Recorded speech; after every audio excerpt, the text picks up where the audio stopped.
Hi, you guys. Welcome back to my channel. I'm Yolanda, and on this channel, we talk all things health and wellness for women over 40 who are in menopause or perimenopause and who are on their health transformation journey. I was able to leverage GLP-1 medications to lose over 82 pounds between July 2024 and March of 2025. And so on this channel, we talk empowerment, education, inspiration, and all things GLP-1s. And so if you're interested in that kind of content, if you are a woman over 40, over 50, I'm 50, I'll be 51 this year, and I'm super excited about it. So consider subscribing or joining our family over here. We are growing. We are at 10,000 subscribers, you guys. Y'all know how much I dislike that word subscribers. So we are at 10,000 family members, and I'm so excited at what the Lord is doing over here in our YouTube community. Now, some of you have expressed that you've hit a plateau on your GLP-1s and or in your weight loss journey. And again, when I talk about, I know I'm saying weight loss, but over here we talk health transformation, because we know health doesn't necessarily mean you being healthy doesn't mean a specific number. It means you being healthy physically, you having a weight that is comparable to your body, whatever height you are. You have a healthy BMI, which I don't talk a lot about numbers and all that kind of stuff over here. I don't do math, okay? But it's just things to think about. Health is being healthy doesn't mean you're skinny, but it definitely don't mean that you obese. Okay. We're not of the notion over here. We're being realistic over here on this channel. We don't think, oh, you can be whatever size you want to be and you can be healthy. If you obese, you're not healthy. And that's just what that is. And if that makes you tighten your chest, then that's probably not the place for you. And that's okay. But if you are on GLP-1s, you've hit a plateau, I want to share with you 7 reasons that you may not be losing weight and some things that you can do to fix it. Now, again, if you feel like you're taking the semaglutide or tirzepatide, Wegovy, Mounjaro, whichever, Ozempic, whatever it is, and you feel like you're doing all the things, but it's not, you don't see any movement, I don't want you to think you're crazy. There may just be some things that that you aren't doing consistently that you need to change. And so the first thing is, I've talked about this, oh my gosh, for so many videos, but you're not eating enough protein. We know that GLP-1s, they suppress your appetite, and all they do is they mimic what's already inside of you. It's a GLP-1s are glucagon-like peptides. And I want to pull it up because I want to make sure that I'm giving you the right information about what this medication is. It was initially created to help people with type 2 diabetes. It's also used to treat some cardiovascular issues and help with other comorbidities. And so all they are is GLP-1 medications work by mimicking a hormone that your body already makes, and it's called glucagon-like peptide 1. And it slows down digestion, it reduces hunger, improves insulin sensitivity, and helps your brain to regulate food cues. So if you are a person who has a metabolic dysfunction or hormone-driven weight gain, like in menopause and perimenopause, like myself, when I started menopause in 2021, before I started, I was like 180 pounds. I've always been fit. I've always been athletic. I've been an athlete my whole life, 2-time WNBA champion. And I say that because I want you to understand that I didn't just play, like I was an elite athlete. So I've always known what to do. I know the things to do. And so I hit a point when menopause came and my body started doing the Macarena. Okay. Like hormones just doing everything. And I didn't know what was going on. I went from like 180 pounds to seemingly about 215 overnight. And I couldn't fit my clothes. I couldn't and it's like the weight, I just kept expanding, and I was changing physically, but it was making me feel like, honestly, y'all, the best way I can describe it, it made me feel like I was crazy, because I'm like, I didn't do anything different. Like all I did was go to sleep and wake up. But no, when you have hormone driven weight gain, then these GLP-1 medications it's not a shortcut, it's support, because you still have to do the work. All the medications do is they help you to allow you time to regulate your nervous system so that you can feel safe again, helps your nervous system to make you feel safe again. It stabilizes your appetite and allows you to build a nutrition plan that helps you to preserve and build muscle. Okay. And so here are some reasons that you may be not losing weight that you haven't paid attention to. Again, not eating enough protein. We just talked about GLP-1 suppress your appetite, but that can backfire if you're not careful. You still have to eat, y'all. You still have to eat. You have to train your body to eat for fuel and not for fun, which means that you're going to eat when you're not hungry. And so what I try to do is eat breakfast within 90 minutes of me waking up. And it doesn't have to be a full, you ain't got to have a 5-course breakfast. Just eat you some eggs, scrambled eggs or boiled eggs, a couple of pieces of turkey sausage, turkey bacon. I'm just sharing what I eat. You can eat you a chicken breast if you like fish or chicken or what have you, but just make sure that you're eating a protein heavy breakfast and eat your proteins first, because protein will make you feel fuller longer. And so if you don't eat meat, there are certain beans that you can get your protein from and other vegetables. So you have options. So understand that even though you're not hungry, your body still needs fuel. This is your car. Your car still needs gas, right? It still has to have energy to be able to function. And what tends to happen is we'll be on these medications and we don't have an appetite, so we forget to eat. And that's part of, we don't eat because we're not hungry, but that's part of the work. Understanding how to fuel your body, how to eat when you're not hungry, because you know that your body still needs energy. So what you want to do is, again, aim for, it says 20 to 30 grams of protein per meal. Child, I don't be measuring stuff. I'm like, 1 palm size of chicken breast, again, like 2 to 3 pieces of turkey bacon, turkey sausage. You can eat like some Greek yogurt. You can eat you boiled eggs, 2 boiled eggs, a couple of scrambled eggs, or a quality protein shake. Now, be careful with those protein shakes, because a lot of them are synthetic. They have a lot of artificial sweeteners. You want to look for plant-based options, if at all possible, and those without all of the synthetic materials or artificial sweeteners and things like that. The second thing is you're not working out enough. You're not moving your body enough. If you're eating less, which is fine, because you don't want to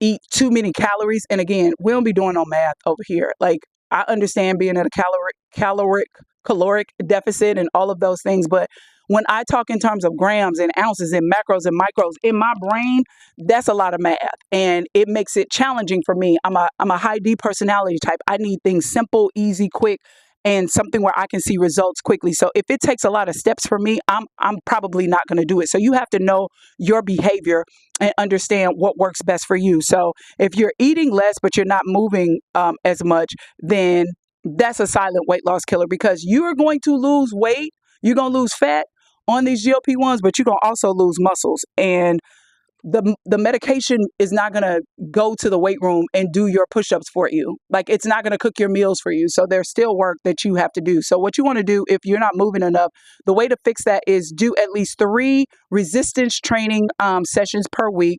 You want to walk before, maybe do like a 30-minute walk before your meal, but definitely you want to walk after your meal. Now, you ain't got to speed walk. You ain't trying out for the Olympics, but just get out and move your body. You don't have to lift really heavily, but you do need to lift consistently. So the first thing is you may not be eating enough protein. Second thing is you're not moving your body enough. The third thing is you're tracking the wrong metrics. Stop looking at the scale, looking at the number go down or what have you. You got to track things like your energy. You got to track things like, are you sleeping more? You got to track things like, do you have more clarity? Are you able to think more clearly? What about your waistline? Do you see your clothes fitting differently? We're talking about some non-scale victories. Are you less anxious? Things like that. So again, GLP-1s, they will lower the inflammation and reduce the visceral fat and reset your reset things before you really see any movement on the scale. So you want to, again, instead of just looking at the weight, like watching the scale, waiting, what's this thing they used to say when I was younger? A watch phone never rings. A watch scale ain't gonna move, baby. So you want to track your waist side, your waist size, your sleep, your energy, and your stress levels, because all of those things matter too. The next thing is stress. Baby, stress might be sabotaging you. Cortisol will block fat loss, period. And so, especially in women like us, midlife women, women in menopause and perimenopause, we are very sensitive to this. So if your nervous system is deregulated, then your body is going to hold weight to protect you. Our body and our brains are designed to protect us, baby. So it's going to go into flight mode, fight mode, whatever it needs to do to make it feel safe. So you have to work to deregulate your nervous system. And how do you fix that? Prioritize rest. Go to bed. Okay. Turn that TV off. You can watch that episode of The Shy tomorrow. You ain't got to watch it when it comes out. Okay.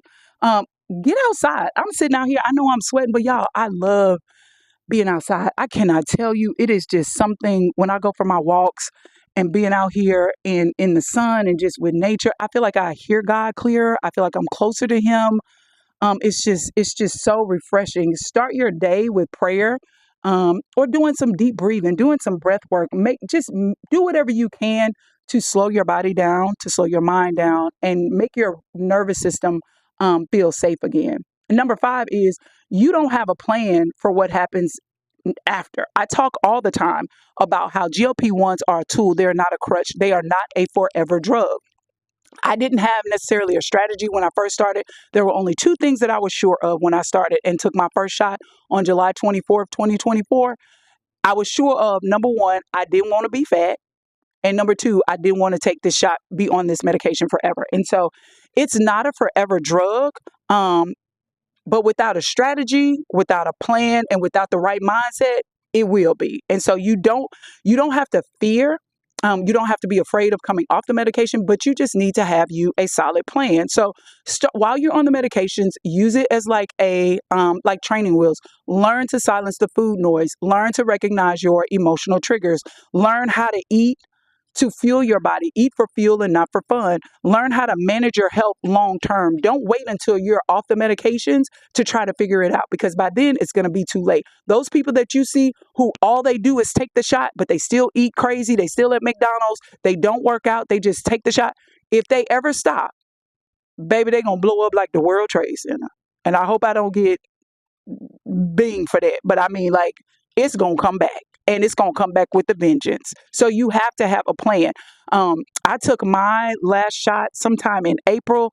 My weight when I started, I was almost 250 pounds. I think my exact weight was like 247 or 246, somewhere in there. My lowest weight that I got to was 164.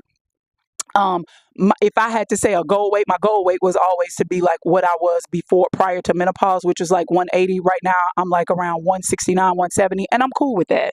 Like, I don't have to lose no more, and I'm sure not gonna gain anymore. But I had to put things in place. I had to have a strategy in place for when I knew it was time.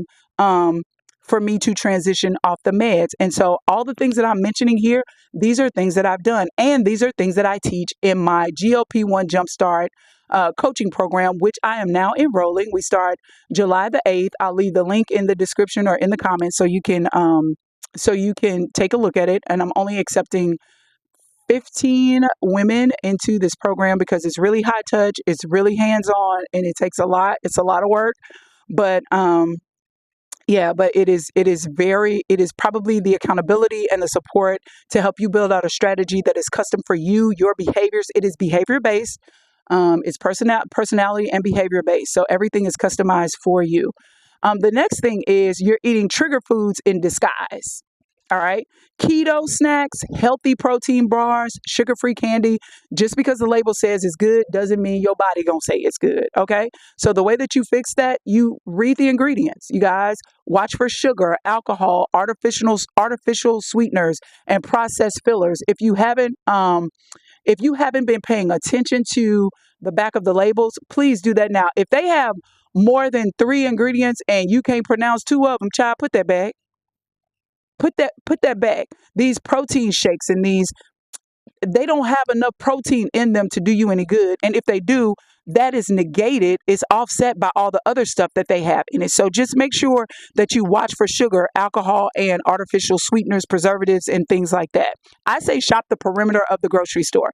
If you're going down the middle of the aisle, go get beans where the only ingredient is pinto beans or black eyed peas. If you're going to do rice, do jasmine rice or basmati rice, okay? And if you are in a food desert, meaning you don't have access to quality whole foods and you have to use what you have and you have to buy foods out of the can, like beans out of the can, make sure that you pour all of the juice and stuff off of it if you don't already, and you wash them as many times as you can before you cook them. Buy the frozen vegetables if you can't afford to get the fresh vegetables. If there's no fruit, no what do you call it, like farmer's market, or a child, if your purse say, look, we eating this canned tuna or we eating these sardines, then baby, you got to feed yourself and you got to feed your family. But as much as you can, get as much healthy whole foods as you possibly can. And the next thing is, you inconsistent and you know it. You talking about it ain't working. It ain't working because you're not working it. Okay, you can't be inconsistent. This is where you have to get honest, right? Like, if you don't track Monday through Thursday and you checked out Friday, Saturday, Sunday, that's 3 days off. Now I know life happens and sometimes things happen to get us off kilter and get us out of our emotions, but don't let one day turn into two. Don't let 2 days turn into 10. Don't let that week turn into a month and a month turn into a year, because you got to think, what's harder? You trying to build the habits to be consistent now, or you being in the same place that you are a year from now? I always tell you guys to pick your heart. Like, audit your habits, be real with yourself. Are you really being consistent? Are you really keeping your word to yourself? Are you really doing the things that you need to do to make sure that you are making the lifestyle changes that are going to sustain you long after you're off this medication? Be real with yourself, because baby, the results don't lie, right? The results don't lie. All right. So again, if you are tired of guessing and you want some clarity, you can start with the basics. I do have a GLP-1 Jumpstart guide that you can download. Also, again, my GLP-1 Jumpstart coaching programs, enrollment is open, and that starts July the 8th. We meet once a week for 6 weeks as a group, and then you get 3 individual sessions with me. I'm not going to go into all that. All that information, I'll leave the link. You can go and read all of that. Now, I hope this video helped you. You guys, like I say all the time, your purpose deserves a body that can carry it, and you deserve to be healthy, live a happy, healthy, whole, and healed life. So I would love to know what part of this video resonated with you the most. Where are some areas that you know that you need to be more consistent in while you're on your journey? Like this video, comment, please. Share this video with someone who you feel like can benefit from it. Let me slow down. And I will see you guys on the next video. Bye.